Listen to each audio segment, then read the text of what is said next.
Hare Krishna, Krishna Krishna, Hare Hare, Hare Rama, Rama हरे Rama. Krishna. तो आज हम लीला पुरुषोत्तम भगवान श्री कृष्ण पुस्तक से अध्याय 49 प्रारंभ करने जा रहे हैं। श्री कृष्ण द्वारा द्वारका के दुर्ग का निर्माण। कंस की मृत्यु के पश्चात कंस की दोनों पत्नियां विधवा हो गई थी। भौतिक सभ्यता के अनुसार एक स्त्री कभी भी स्वतंत्र नहीं रहती है।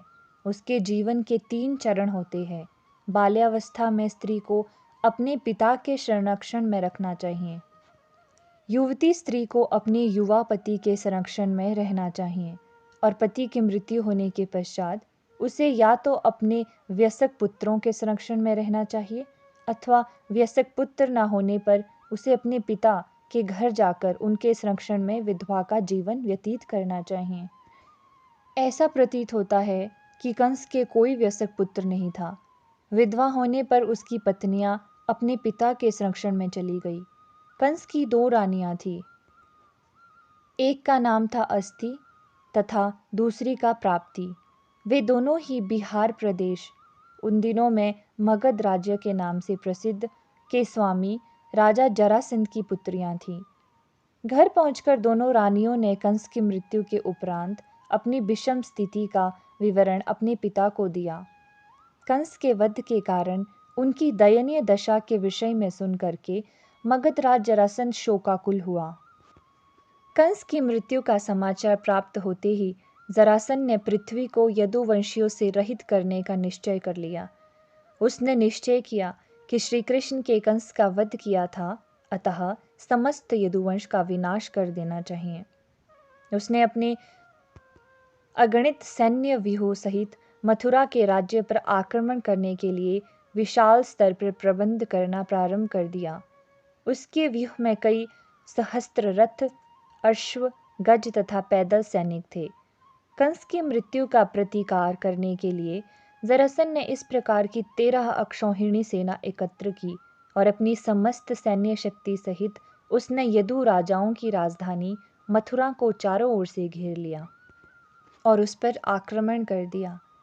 साधारण मानव के रूप में अवतार लेने वाले श्री कृष्ण ने जरासंध की विशाल शक्ति को देखा। उसकी सैन्य शक्ति किसी भी क्षण तट को ढक देने को आतुर समुद्र की भांति प्रतीत होती थी। उन्होंने यह भी देखा कि मथुरावासी भय से व्याकुल हो गए हैं, अतः वे अपने अंतःकरण में एक अवतार के रूप में अपने उद्देश्य की स्थिति पर विचार करने लगे। वे यह विचार भी करने लगे कि प्रस्तुत परिस्थितियों का सामना किस प्रकार किया जाए। उनका प्रयोजन समस्त जगत की बढ़ी हुई जनसंख्या को कम करना था। अतएव उन्होंने इतने अधिक पुरुषों, रथों, हाथियों तथा अश्व का सामना करने के अवसर का लाभ उठाया। जरासंध की सैन्य तथा अश्वों का सामना करने जरासंध की सैन्य शक्ति उनके सम्मुख आई थी और उन्होंने जरासंध की संपूर्ण सेना का वध करने का निश्चय किया, जिससे कि वह फिर लौटकर पुनः अपनी सैन्य शक्ति का पुनर्गठन ना कर सके। जब भगवान श्री कृष्ण इस प्रकार विचार कर रहे थे, तभी उनके लिए सारथी, शस्त्रों, ध्वजों तथा अन्य उपकरणों से परिपूर्ण से सुसज्जित संग्राम के लिए उपयुक्त 2 रथ बाह्य आकाश से वहां पहुंचे। श्री कृष्ण ने अपने सम्मुख उपस्थित दोनों रथों को देखा और तत्काल ही उन्होंने संकर्षण नाम से विख्यात अपने ज्येष्ठ भ्राता बलराम जी से कहा, प्रिय ज्येष्ठ भ्राता, आप आर्य श्रेष्ठ हैं, आप ब्रह्मांड के स्वामी हैं और विशेष रूप से आप यदुवंश के रक्षक हैं। जरासंध के सैनिकों के समक्ष यदुवंशियों को महान भय का अनुभव हो रहा है और वे अत्यंत व्याकुल हैं। उनकी रक्षा करने के लिए ही अस्त्रों शस्त्रों से पूर्ण आपका रथ भी यहाँ उपस्थित है। मैं आपसे निवेदन करता हूँ कि रथ पर बैठकर आप शत्रु की समस्त सैन्य शक्ति का विनाश कर दीजिए। इस प्रकार की अनावश्यक युद्ध तत्पर शक्तियों का नाश करने तथा पुण्य आत्मा भक्तों को सुरक्षा देने के लिए ही हम दोनों ने इस पृथ्वी पर अवतार लिया है। अब हमें अपना ध्येय पूर्ण करने का अवसर प्राप्त हुआ है। आइए हम अपने ध्येय को पूरा करें।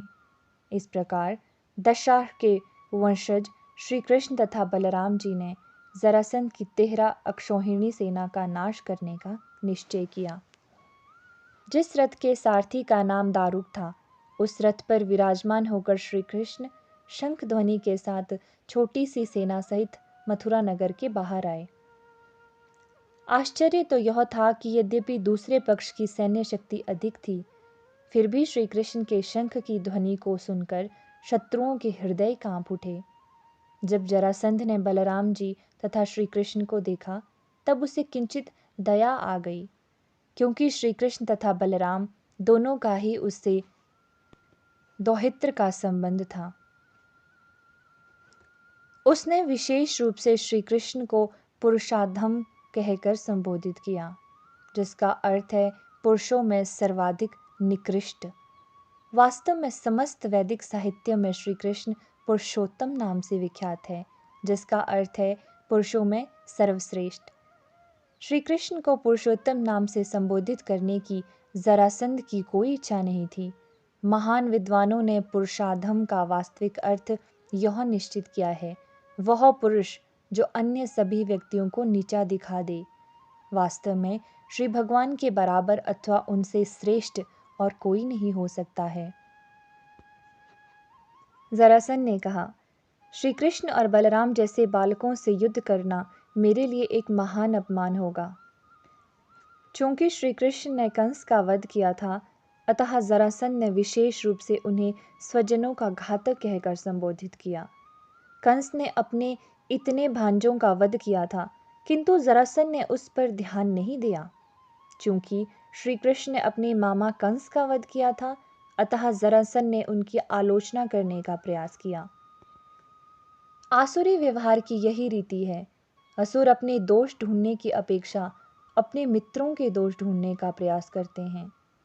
जरासंध ने क्षत्रिय न होने के लिए भी श्री कृष्ण की आलोचना की। चूंकि श्री कृष्ण का पालन पोषण महाराज नंद ने किया था, अतएव श्री कृष्ण एक क्षत्रिय न होकर वैश्य थे। सामान्यतः वैश्यों को गुप्त कहा जाता है, और गुप्त शब्द का प्रयोग छुपे हुए के लिए होता है। नंद महाराज ने श्री कृष्ण का पालन भी किया था और उन्हें छिपाकर भी रखा था। जरासंध ने श्री कृष्ण पर 3 दोषारोपण किए। पहला, यह कि उन्होंने अपने मामा का वध किया था। दूसरा, यह कि उन्होंने उनके बाल्यकाल में छिपा कर रखा गया था। और तीसरा, यह कि वे क्षत्रिय भी नहीं थे। यही कारण था कि जरासंध को उनसे युद्ध करने में लज्जा का अनुभव हो रहा था। तत्पश्चात बलराम जी की ओर मुड़कर जरासंध ने उन्हें संबोधित किया। बलराम, यदि तुम्हारी इच्छा हो तो श्री कृष्ण के साथ साथ तुम भी मुझसे युद्ध कर सकते हो। यदि तुम में धैर्य है, तब तुम मेरे बाणों के मारे जाने की प्रतीक्षा कर सकते हो। इस प्रकार तुम्हें स्वर्गलोक प्राप्त होगा।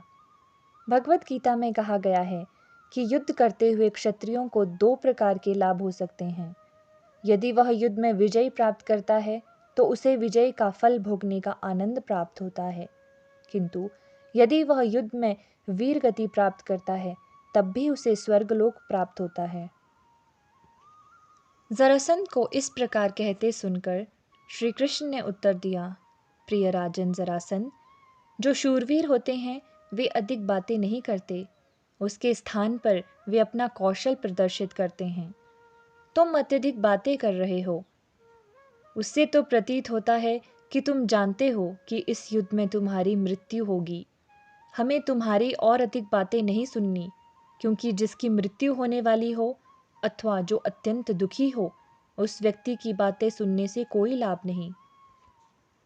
जरासंध श्री कृष्ण से युद्ध करने के निमित्त उसको चारों ओर से विशाल सैन्य शक्ति द्वारा घेर लिया।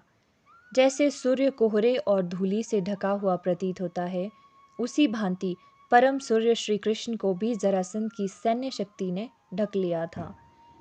श्री कृष्ण तथा बलराम जी के रथ गरुड़ तथा ताल वृक्षों के चित्रों से चिन्हित थे। मथुरा की सभी नारियां इस अद्भुत युद्ध को देखने के लिए घरों, महलों तथा द्वारों के ऊपर खड़ी थी, किंतु जब जरासंध की सैन्य शक्ति ने श्री कृष्ण के रथ को घेर लिया, तब वे इतनी भयभीत हो गई कि कुछ नारियां मूर्छित हो गई। श्री कृष्ण ने स्वयं को जरासंध की सैन्य शक्ति से घिरा हुआ पाया। उनके मुट्ठी भर सैनिकों को जरासंध की सेना से व्याकुल कर दिया था। अतएव श्री कृष्ण ने तत्काल ही शार्ग नामक अपना धनुष उठा लिया। श्री कृष्ण ने अपने तरकश में से एक के बाद एक बाण निकालकर उन्हें धनुष की डोरी पर रखकर शत्रु की ओर मारना प्रारंभ कर दिया। उनके बाणों का लक्ष्य इतना अचूक था कि जरासंध के हाथी, अश्व और पैदल सैनिक अति शीघ्र मारे गए। श्री कृष्ण की अनवरत बाण वर्षा ऐसी प्रतीत होती थी मानो एक प्रज्वलित अग्नि का बवंडर हो और जो जरासंध की सेना का वध कर रहा था। जब श्री कृष्ण ने बाण छोड़े तो हाथियों के सिर बाणों से कट गए और सभी हाथी धीरे धीरे गिरने लगे। उसी प्रकार सभी अश्व भी गिर पड़े और ध्वज सहित सारे रथ भी गिर गए। रथ पर सवार योद्धा तथा सारथी भी गिर गए। लगभग सभी पैदल सैनिकों के सिर, हाथ, पैर कटकर थे और युद्धभूमि में गिर गए थे। इस भांति कई सहस्त्र हाथी तथा घोड़े मारे गए और उनका रक्त नदी की धारा के समान प्रभावित होने लगा। इस नदी में सैनिकों के कटे हुए हाथ सर्प के समान प्रतीत होते थे। उनके सिर कछुए के समान तथा हाथियों के मृत शरीर छोटे छोटे द्वीपों के समान प्रतीत होते थे। मृत अश्व शार्क मछली के समान प्रतीत होते थे। भगवान की इच्छा से वहां युद्ध सामग्रियों से पूर्ण रक्त की एक नदी बह रही थी। पैदल सैनिकों के हाथ पैर समुद्री वनस्पति के समान तैर रहे थे और सैनिकों के तैरते हुए धनुष नदी की तिरंगों के समान प्रतीत हो रहे थे। सैनिकों तथा सेनापतियों के शरीरों के आभूषण रक्त की नदी में बहते हुए कंकड़ों के समान प्रतीत होते थे। संकर्षण के नाम से प्रसिद्ध बलराम जी अपनी गदा से इतनी वीरता से युद्ध करने लगे कि श्री कृष्ण द्वारा निर्मित रक्त की नदी में बाढ़ आ गई। जो कायर थे वे इस भयंकर और विकराल दृश्य को देखकर अत्यधिक भयभीत हो गए और जो शूरवीर थे वे प्रसन्नता पूर्वक दोनों भाइयों के धैर्य के विषय में परस्पर चर्चा करने लगे। यद्यपि जरासंध के पास सैन्य शक्ति का एक विशाल सागर था, तथापि बलराम जी तथा भगवान कृष्ण के युद्ध ने पूरी स्थिति को सामान्य युद्ध से कहीं बढ़कर एक भयंकर दृश्य में प्रभावित कर दिया था। साधारण मस्तिष्क वाले व्यक्ति सोच भी नहीं सकते थे कि यह किस प्रकार संभव हुआ। किंतु जब इन गतिविधियों को श्री भगवान की लीला मान ले, जिनकी इच्छा से प्रत्येक वस्तु संभव है, तब वह बात समझी जा सकती है। श्री भगवान अपनी इच्छा मात्र से सृष्टि की रचना, पालन तथा संहार करते हैं। उनके लिए शत्रु से युद्ध करते हुए विनाश का इतना विशाल दृश्य निर्मित करना कोई इतनी अद्भुत घटना नहीं है। किंतु फिर भी श्री कृष्ण तथा बलराम जी जरासंध से सामान्य मानवों की भांति युद्ध कर रहे थे, अतः यह घटना अद्भुत प्रतीत हुई। जरासंध के सभी सैनिकों का वध हो गया था और वह अकेला ही जीवित बचा था। निश्चित रूप से वह उस समय अत्यंत निराश हो गया। जिस प्रकार एक सिंह महान शक्ति से दूसरे सिंह को पकड़ता है, उसी प्रकार श्री बलराम जी ने तत्काल उसे बंदी बना लिया। किंतु वे जरासंध को सामान्य डोरी तथा वरुण पाश से बांध रहे थे। तब भविष्य की अन्य बड़ी योजनाओं का विस्तार करके श्री कृष्ण ने उनसे कहा कि जरासंध को बंदी ना बनाएं। तदनंतर श्री कृष्ण ने जरासंध को मुक्त कर दिया। जरासंध महान शूरवीर योद्धा था, अतः इस पराजय से वह अत्यंत लज्जित हुआ। उसने निश्चय किया कि वह राजा का जीवन व्यतीत नहीं करेगा, अपितु अपने राजा के पद का त्याग करके वन में जाकर कठोर संयम तथा तपस्या करते हुए ध्यान का अभ्यास करेगा। जब वह अपने अन्य मित्र नृपों के साथ घर लौट रहा था, तब उन्होंने उसे संन्यास का ग्रहण करने की मंत्रणा दी। उन्होंने उससे कहा कि वह निकट भविष्य में श्री कृष्ण से पुनः युद्ध करने के निमित्त शक्ति एकत्र करे।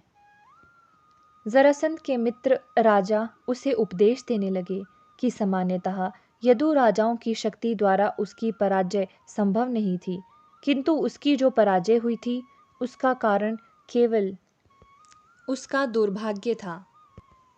राजाओं ने जरासंध को प्रोत्साहित किया। उन्होंने कहा कि उसका युद्ध कौशल निश्चित रूप से शौर्यपूर्ण था, अतएव उसे अपनी पराजय को इतनी गंभीरता से नहीं लेना चाहिए। उसकी पराजय का कारण उसकी विगत त्रुटियां थी, उसके युद्ध कौशल में कोई दोष नहीं था।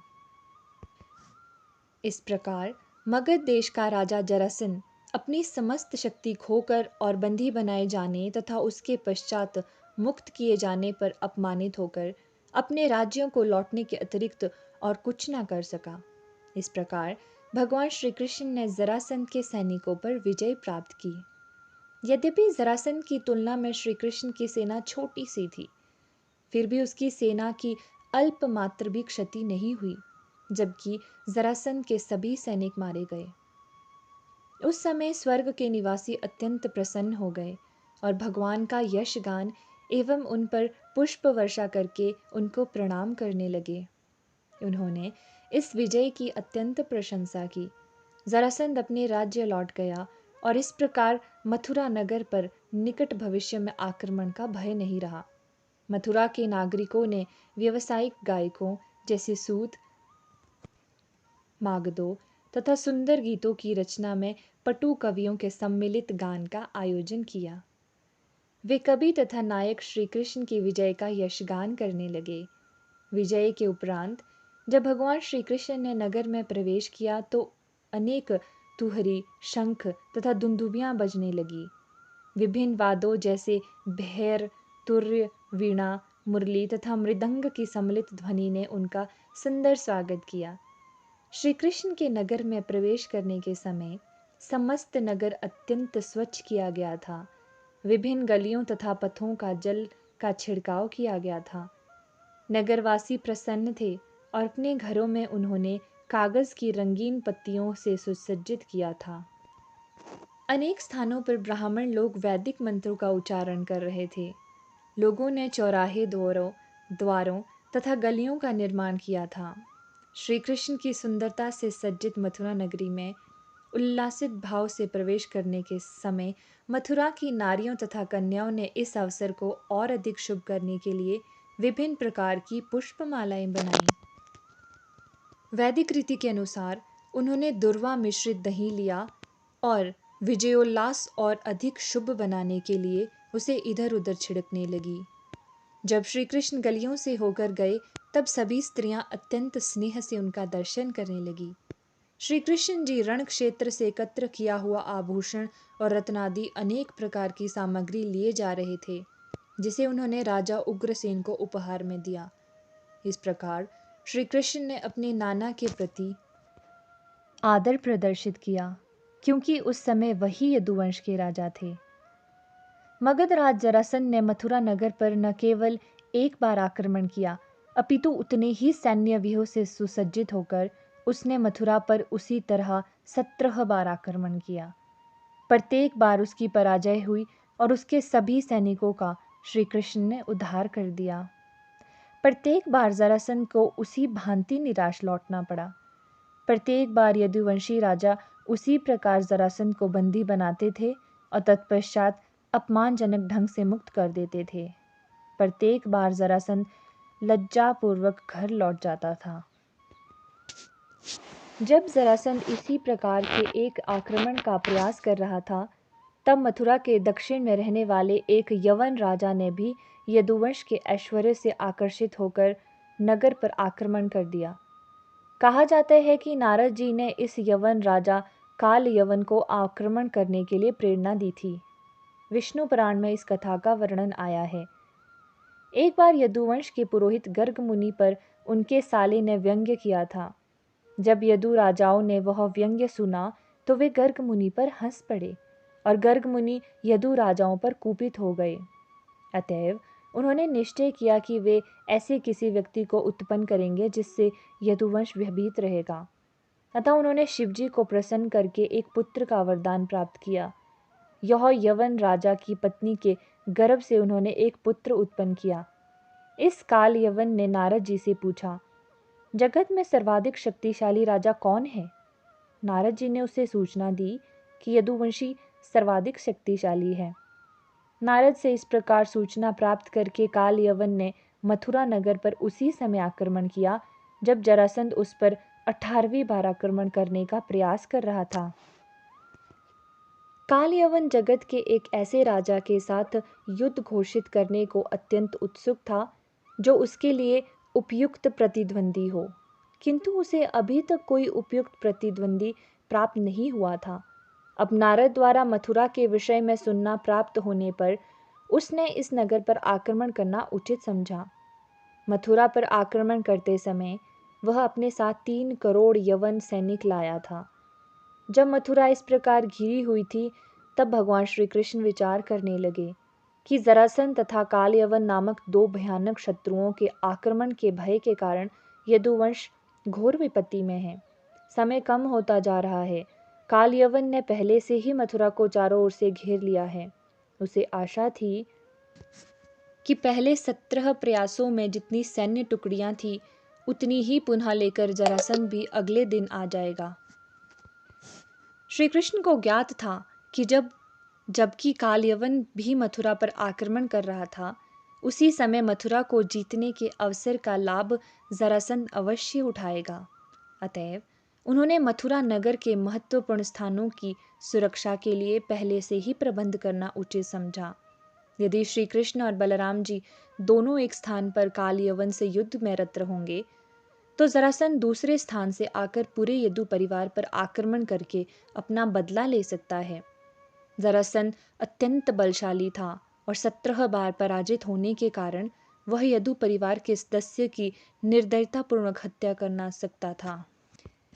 अतएव श्री कृष्ण ने एक ऐसे स्थान पर एक अजय दुर्ग का निर्माण करने का निश्चय किया जहां कोई भी द्विपद जीव, चाहे वह मनुष्य हो अथवा असुर, प्रवेश न कर सके। उन्होंने अपने संबंधियों को उस दुर्ग में रहने का निश्चय किया जिससे स्वयं श्री कृष्ण शत्रुओं से युद्ध करने के लिए मुक्त रह सके। ऐसा प्रतीत होता है कि पूर्व काल में द्वारका भी मथुरा राज्य का एक भाग था, क्योंकि श्रीमद् भागवत में कहा जाता है कि श्री कृष्ण ने सागर के मध्य एक दुर्ग का निर्माण किया। श्री कृष्ण द्वारा निर्मित दुर्ग के अवशेष आज भी द्वारका की खाड़ी में हैं। सर्वप्रथम उन्होंने 96 वर्ग मील में फैली हुई एक अत्यंत सुदृढ़ दीवार का निर्माण किया। यह दीवार भी समुद्र के अंदर थी। यह परकोटा अद्भुत था और विश्वकर्मा ने इसकी योजना तथा निर्माण किया था। कोई साधारण शिल्पी सागर के मध्य ऐसे दुर्ग का निर्माण नहीं कर सकता था, किंतु विश्वकर्मा जैसा शिल्पकार, जिसे देवताओं में अभियंता माना जाता है, ब्रह्मांड के किसी भाग में कहीं भी ऐसी शिल्पकारी कर सकता है। यदि श्री भगवान के प्रबंध के द्वारा बाह्य आकाश अंतरिक्ष की भारहीनता में विशालकाय ग्रह को तैराया जा सकता है, तब सागर में 96 वर्ग मील के क्षेत्र में फैले हुए एक दुर्ग का शिल्पपूर्ण निर्माण करना कोई अति अद्भुत कार्य नहीं था। श्रीमद् भागवत में कहा जाता है कि सागर के मध्य में विकसित सुनिर्मित इस नवीन नगर में सुनियोजित मार्ग तथा गलियां थी। न केवल यहाँ सुनियोजित मार्ग व गलियां थी, अपितु सुनियोजित पथ तथा उद्यान भी थे। उद्यान कल्प वृक्षों से पूर्ण थे। ये कल्प वृक्ष भौतिक जगत के साधारण वृक्षों की भांति नहीं है। कल्प वृक्ष आध्यात्मिक जगत में पाए जाते हैं। श्री कृष्ण की परम इच्छा से सब कुछ संभव है। अतः श्री कृष्ण द्वारा निर्मित इस द्वारका नगर में कल्प वृक्ष लगाए गए थे। नगर में अनेक प्रसाद और गोपुर तथा विशाल द्वार भी थे। बड़े मंदिरों में से कुछ भी अभी भी गोपुर पाए जाते हैं। वे अत्यंत ऊंचे होते हैं और अत्यधिक कलात्मक ढंग से बनाए जाते हैं। इन प्रसादों और गोपुरों को स्वर्णित कलश थे। राजमहलों में अथवा द्वारों पर ये कलश शुभ शगुन माने जाते थे। लगभग सभी प्रासाद गगनचुंबी थे। प्रत्येक घर में भूमिगत कक्षों में बड़े बड़े स्वर्ण तथा चांदी से निर्मित पात्रों में अन्न संचित रहता था। कक्षों में अनेक स्वर्णिक कलश थे। शयन कक्षों की सज्जा रत्नों से की गई थी।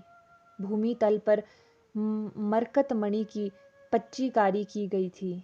यदुवंशियों के उपास्य विष्णु की मूर्ति नगर के प्रत्येक घर में स्थापित की गई थी।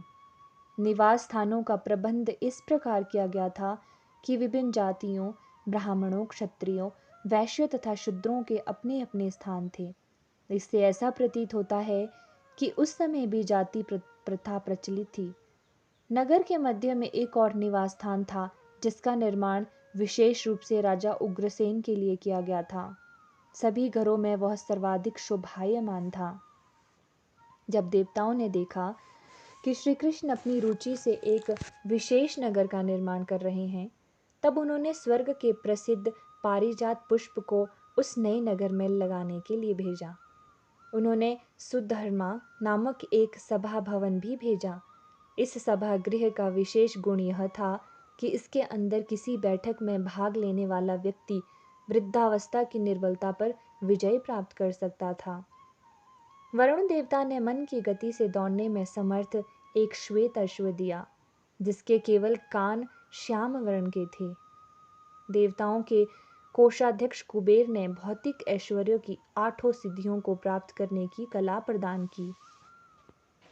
इस प्रकार सभी देवता अपने अपने सामर्थ्य के अनुसार अपने अपने उपहार अर्पित करने लगे। सब मिलाकर 33 करोड़ देवता है और प्रत्येक को ब्रह्मांड के किसी विशेष विभाग का प्रबंध कार्य सौंपा गया है। श्री भगवान अपनी रुचि के एक नगर का निर्माण कर रहे थे। इस अवसर का लाभ उठाते हुए सभी देवताओं ने उन्हें अपने अपने उपहार अर्पित किए और इस प्रकार द्वारका नगर ब्रह्मांड में अद्वितीय बन गया। इससे इस बात की पुष्टि है कि निसंदेह देवता असंख्य है, किंतु वे श्री भगवान से स्वतंत्र नहीं है। जैसा कि चैतन्य चरितामृत में कहा गया है, श्री कृष्ण परम ईश्वर है और सब सेवक है। अतएव सभी सेवकों ने ब्रह्मांड में श्री कृष्ण की उपस्थिति का लाभ उठाकर उनकी सेवा करने का सुअवसर प्राप्त किया। इस उदाहरण का अनुसरण सभी को, विशेष रूप से कृष्ण भक्तों को करना चाहिए, क्योंकि सबको अपनी अपनी योग्यता के द्वारा श्री कृष्ण की सेवा करनी चाहिए। जब योजना अनुसार नगर का निर्माण पूर्ण हो गया, तब श्री कृष्ण ने मथुरा के सभी नागरिकों को वहां स्थानांतरित कर दिया और श्री बलराम को नगर पिता बना दिया। इसके पश्चात उन्होंने बलराम जी से मंत्रणा की और कमल की माला धारण करके काल यवन का सामना करने के लिए नगर के बाहर आए, जिसने शस्त्रास्त्र उठाए बिना ही मथुरा पर पहले ही अधिकार कर लिया था। जब श्री कृष्ण नगर से बाहर आए तो काल यवन ने प्रथम बार श्री कृष्ण के दर्शन किए, जो पीत वस्त्रधारी तथा असाधारण रूप से सुंदर थे। सैनिकों के समूह के मध्य से जाते हुए श्री कृष्ण ऐसे शोभायमान हो रहे थे जैसे मेघ समूह के मध्य चलता हुआ चंद्रमा सुशोभित होता है। सौभाग्यवश काल यवन को श्री कृष्ण के वक्ष पर के एक विशिष्ट चिन्ह श्रीवत्स की रेखाओं के दर्शन हुए। श्री कृष्ण के कंठ में पड़ी कौस्तुभ मणि के दर्शन भी काल यवन ने किए। काल यवन ने चतुर्भुज सुदृढ़ शरीर तथा नव विकसित कमल दल के समान लोचनों वाले विष्णु रूप कृष्ण के दर्शन किए। मनोहर भाल और सुंदर मुख से युक्त, सीमित युक्त, चंचल नेत्रों तथा चलायमान कुंडलों वाले श्री कृष्ण आनंद मूर्ति प्रतीत हो रहे थे। श्री कृष्ण के दर्शन के पूर्व काल यवन ने उनके विषय में नारद जी से सुना था और अब नारद जी के वर्णों की पुष्टि हो गई। उसने श्री कृष्ण के विशिष्ट लक्षणों तथा उनके वक्ष पर के रत्नों को देखा। उसने श्री कृष्ण की अति सुंदर कमल माला, उनके कमल नयनों तथा उसी के समान अन्य मनोहर शारीरिक लक्षणों के दर्शन किए। उसने निर्णय कर लिया कि यह मनोहर व्यक्ति निश्चय ही वासुदेव है, क्योंकि नारद द्वारा पहले से सुने हुए सभी विवरण श्री कृष्ण की उपस्थिति से प्रमाणित हो जाते थे। श्री कृष्ण को बिना शस्त्रों तथा रथ के आते देख काल यवन चकित हो गया। वे पैदल चल रहे थे। काल यवन श्री कृष्ण से युद्ध करने आया था, फिर भी वह इतना सिद्धांतवादी था कि उसने भी कोई शस्त्र नहीं लिया। उसने श्री कृष्ण से द्वंद्व युद्ध करने का निश्चय किया। इस प्रकार वह श्री कृष्ण से युद्ध करके उन्हें बंदी बनाने के लिए तत्पर हो गया। किंतु श्री कृष्ण काल यवन की ओर दृष्टिपात किए बिना आगे बढ़ते गए और काल यवन उन्हें बंदी बनाने की इच्छा से उनका अनुगमन करने लगा। किंतु तीव्र गति से दौड़ने पर भी वह श्री कृष्ण को नहीं पकड़ सका। योगियों के द्वारा प्राप्त की गई मन की गति से भी श्री कृष्ण को नहीं पकड़ा जा सकता है। उन्हें केवल भक्ति के द्वारा प्राप्त किया जा सकता है। और काल यवन को भक्ति का अभ्यास नहीं था। वह श्री कृष्ण को पकड़ना चाहता था, किंतु ऐसा करने में असमर्थ होकर वह पीछा कर रहा था। काल यवन ने अत्यंत तीव्र गति से दौड़ना प्रारंभ कर दिया और वह सोच रहा था, अब मैं समीप आ गया हूँ, अब मैं उन्हें पकड़ लूँगा। किंतु वह उन्हें पकड़ ना सका। श्री कृष्ण उसे दूर ले गए और एक पर्वत की गुफा में प्रविष्ट हो गए। काल यवन ने सोचा कि श्री कृष्ण उससे युद्ध करने से बचने के लिए गुफा में आश्रय ले रहे हैं। वह इन शब्दों में उनकी भर्त्सना करने लगा। अरे कृष्ण, मैंने सुना था कि तुम यदुवंश में जन्मे एक महान शूरवीर हो, किंतु मैं देखता हूँ कि वास्तव में तुम एक कायर की भांति युद्ध से मुख मोड़कर भाग रहे हो। यह तुम्हारे वंश की परंपरा तथा तुम्हारे नाम के योग्य नहीं है। तीव्रता से दौड़ते हुए काल यवन श्री कृष्ण का अनुगमन कर रहा था, किंतु तब भी वह उन्हें नहीं पकड़ सका, क्योंकि वह पापी जीवन के समस्त दोषों से मुक्त नहीं था। वैदिक संस्कृति के अनुसार ब्राह्मण, क्षत्रिय तथा वैश्य आदि उच्च वर्णों के लोग तथा श्रमिक वर्ग भी विधि विधानों का पालन करते हैं। जो लोग इन विधि विधानों का अनुसरण करके जीवन व्यतीत नहीं करते हैं, वह मल्लेच्छ कहलाते हैं। वैदिक समाज की योजना इस प्रकार की है कि संस्कार नामक सांस्कृतिक उत्कर्ष अथवा शुद्धिकरण की विधि से शूद्र भी धीरे धीरे ब्राह्मणों के पद तक उन्नति कर जाते हैं। वैदिक धर्म ग्रंथों के मतानुसार कोई भी जन्म से ब्राह्मण अथवा मलेच्छ नहीं होता है, सभी जन्म से शूद्र होते हैं। शुद्धिकरण की विधि द्वारा व्यक्ति ब्राह्मण तत्व के स्तर तक अपनी उन्नति करता है। यदि वह ऐसा ना करके अपना और भी पतन कर लेता है, तब वह मल्लेच्छ कहलाता है। काल यवन भी यवनों तथा मल्लेच्छों के वर्ग में से था। वह पापों से दूषित था और श्री कृष्ण के समीप नहीं पहुंच सकता था। अवैध काम, भोग, मांस भक्षण, जुआ खेलने तथा नशा करने के जिन सिद्धांतों को उच्च वर्गों के लिए वर्जित किया गया है, वह मल्लेच्छों तथा यवनों के जीवन के अविभाज्य अंग है। इस प्रकार के पापों से बद्ध होने पर व्यक्ति ईश्वर साक्षात्कार की दिशा में कोई प्रगति नहीं कर सकता है। भगवत गीता में पुष्टि की गई है कि पापों से पूर्ण रूप से मुक्त होने वाला व्यक्ति ही भक्ति अथवा कृष्ण भावनामृत में संलग्न रह सकता है। जब श्री कृष्ण ने गिरी कंदरा में प्रवेश किया, तब काल यवन विभिन्न कठोर शब्दों से उनकी भर्त्सना करते हुए उनका अनुगमन करता रहा। श्री कृष्ण अचानक असुर की दृष्टि से ओझल हो गए, किंतु काल यवन उनका अनुगमन करता गया और वह भी गुफा में प्रविष्ट हो गया। उसने कंदरा के भीतर सर्वप्रथम एक व्यक्ति को सोते हुए देखा। काल यवन श्री कृष्ण से युद्ध करने को अत्यंत अधीर था। जब उसने वहां श्री कृष्ण को नहीं देखा, अपितु उसके स्थान पर एक व्यक्ति को सोते हुए देखा, तो उसने सोचा कि श्री कृष्ण ही उस कंदरा में सो रहे हैं। काल यवन को अपने बल का बहुत घमंड था और उसने विचार किया कि श्री कृष्ण उससे युद्ध करने से बचना चाहते हैं। अतएव सोए हुए व्यक्ति को श्री कृष्ण समझकर उसने उस पर एक तीव्र पदाघात किया। वह सोया हुआ व्यक्ति वहां दीर्घकाल से सो रहा था। काल यवन के पदाघात से जब उसकी निद्रा टूटी, तो उसने तत्काल अपने नेत्र खोलकर समस्त दिशाओं में देखा। अंततः उसने अपने समीप खड़े काल यवन को देखा। उस व्यक्ति की निद्रा असमय में भंग कर दी गई थी, अतः वह अत्यंत क्रोधित था। जब उसने क्रुद्ध भाव को से काल यवन पर दृष्टिपात किया, तो उसके नेत्रों से ज्वाला निकलने लगी और क्षण मात्र में काल यवन जलकर भस्म हो गया। इस प्रकार लीला पुरुषोत्तम भगवान श्री कृष्ण पुस्तक के अंतर्गत श्री कृष्ण के द्वारा द्वारका के दुर्ग का निर्माण शीर्षक 39वें अध्याय का भक्ति वेदांत तात्पर्य पूर्ण हुआ। हरे कृष्ण कृष्ण कृष्ण हरे हरे, हरे Ram Ram Ram Hare Hare.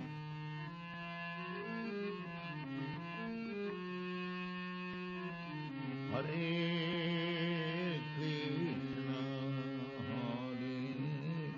Krishna, Krishna Krishna, Hare Hare, Hare